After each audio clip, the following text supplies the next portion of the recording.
You're with Julian Onbrano and a review of Guardians of the Galaxy 3, which is, we all know the story now, how virtually every single comic book superhero movie since the Marvel film Endgame has been dire, done terrible box office, been rubbish by critics, and that is pretty universally true.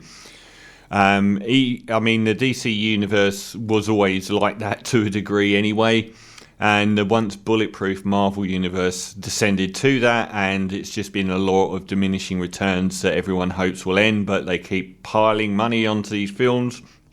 And Guardians of the Galaxy 3 bucked that trend. It's behind two super-powered films, the Super Mario Brothers and Barbie, as the third most financially successful film of the year, and got very good reviews. It's one of the only recent post-Endgame comic book superhero movies that has a reason to exist, or that feels of a quality and essential nature that it could have been part of that golden era, which ended a long time ago now.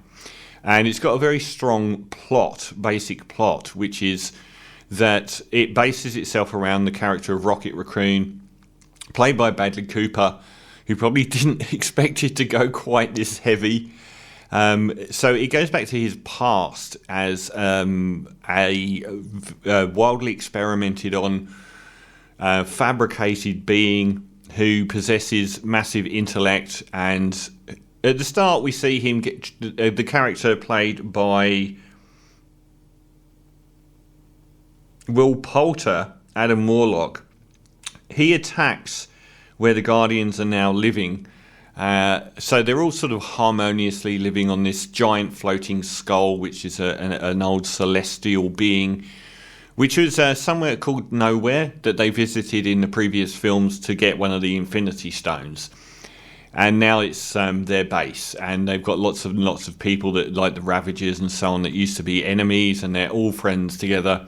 And this Adam Warlock turns up and tries to take Raccoon away, and ends up nearly killing him.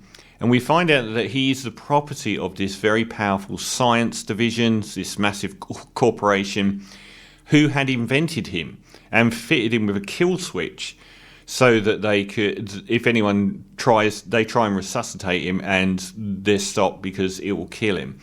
So they actually then have to go off and find the people that made Rocket to get the way of disabling this sort of inbuilt booby trap inside him while he's at death's door.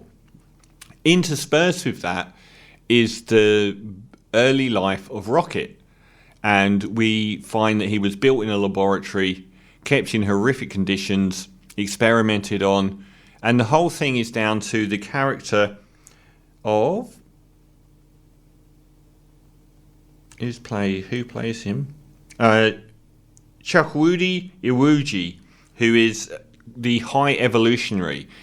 And I believe in comic book lore he started on Earth, but basically he's this scientist who is incredibly cruel and sadistic and nasty, who has developed a way of putting an animal into a chamber and going through millions of years of evolution, so that a mouse will end up walking around in a suit and tie and talking to you.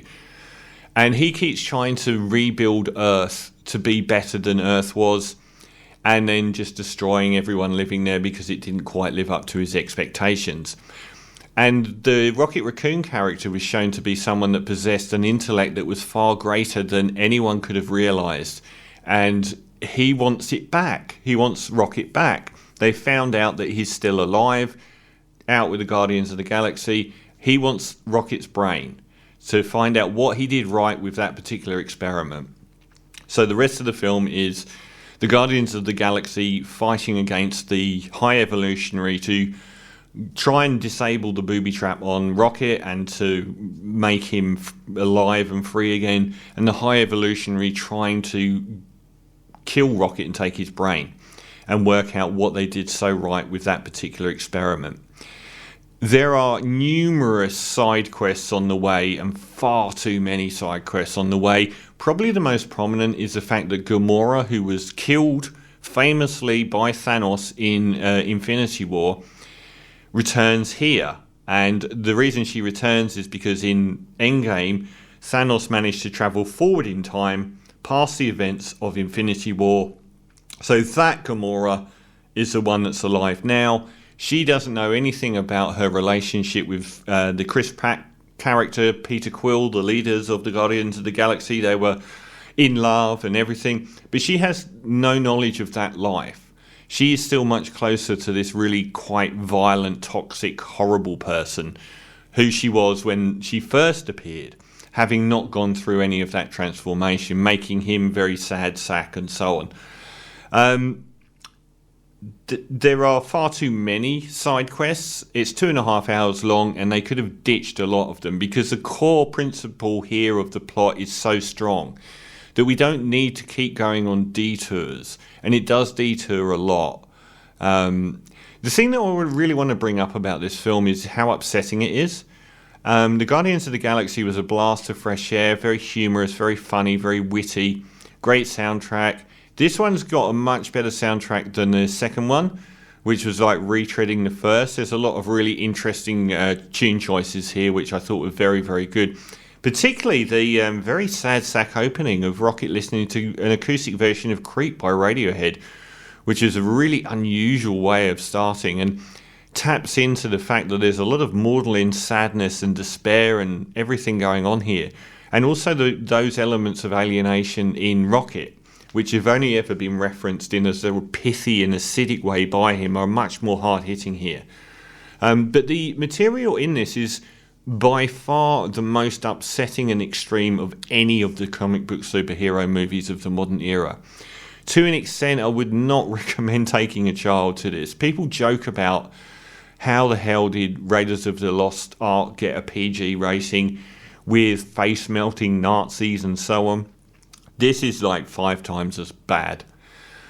It actually upset me watching it. And I'm not saying that in a bad way. I'm saying that in a, I think that was the strongest part of it. What we see about Rocket growing up and his childhood conjures up not only like the horrors of animal testing, but the squalor that they're living in and the disdain they're treated with.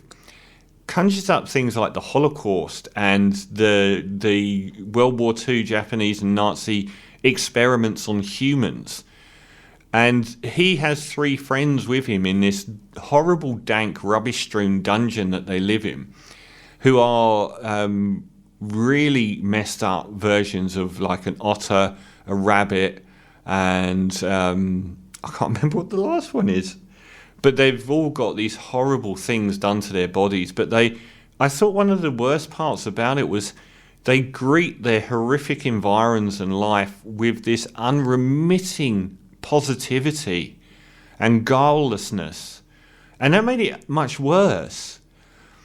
And so we learn all about this really tragic past of Rocket, but it's the most extreme. There's gore. But even above the gore and the violence, which is really extreme for this kind of film, is the themes of, human and animal experimentation, and it's horrible. It really is horrible. And I just kept feeling so sad because they're so they're so positive in their outlook about one day that they'll be free in this utopia, which of course isn't the truth. And you really do get this amazingly dark grounding on who Rocket Racoon is. It's tough stuff. You'd traumatise a child if you took him to this film. How this got a PG rating is absolutely baffling. This has got far more extreme content than Oppenheimer, which got an R rating. And I found that I thought those were the strongest elements of the film, even if they're by far the most upsetting. The other thing that it reminded me of is the legendary Japanese cartoon Akira, where they have the 3 or 4 kids all being experimented on, all with powers, and living in this sort of very dark world. And that is it reminded me a bit of that. I wonder if that was a reference point. So all of that about it is incredibly strong. It just gets let down in the fact that there's too much side waffle. It keeps going off on tangents. Another thing that was a bit odd but perhaps inevitable is none of the characters had that same link or charisma as they had in the previous films. They all felt like, you know, when friends go away on holiday and then like years later there just isn't that. They've grown apart. It does feel like that. And I thought the standout character in the previous films, Karen Gillan's Nebula, came across quite different here. Even looked a bit different. So there wasn't really that sort of compadre of the previous films involved either. And the ending was a little bit of a letdown as well. It was a little bit overblown, yet not quite substantial enough. And it looked great, particularly when they went to find the science labs, and everything was like all of the space station and everything was organic matter. It was amazing to look at. So even though I've been negative about a fair few elements, those bits aren't great. The stuff about Rocket and everything is like way above what even the good Marvel films are. So a mixed bag, and it's tonally all over the shop because you get these incredibly upsetting passages, and then they try and do the whole jokey thing again, which doesn't work quite as well here.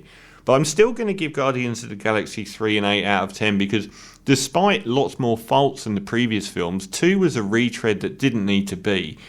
This is a lot more disjointed and all over the shop, but the powerful stuff here is way above virtually any other Marvel movie. So 8 out of 10 for Guardians 3